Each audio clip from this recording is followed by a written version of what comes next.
Franz,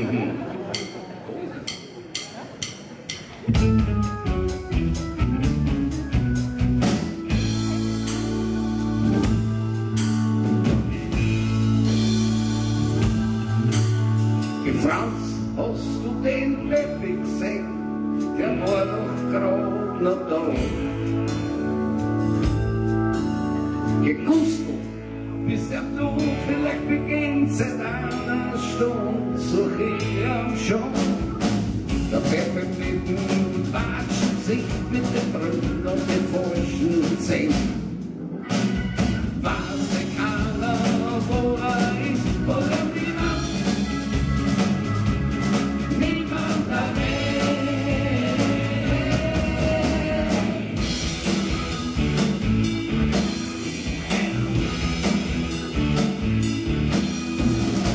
Gelange, was du wo der Peppi genutzt, wo der Hochspann aus der Überzug. Ja, wenn wir zum Bierstuhl standen, muss doch keiner sehen.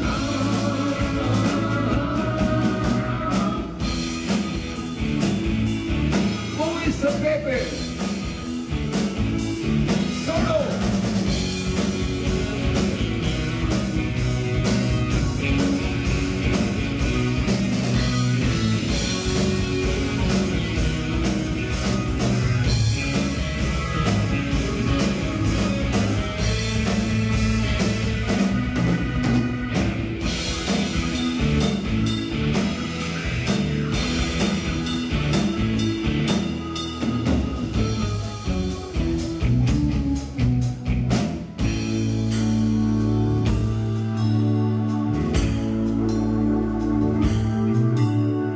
Toni, hast du den Peppi angespannt, hast du ihn angenässt, hast du ihn überzogen?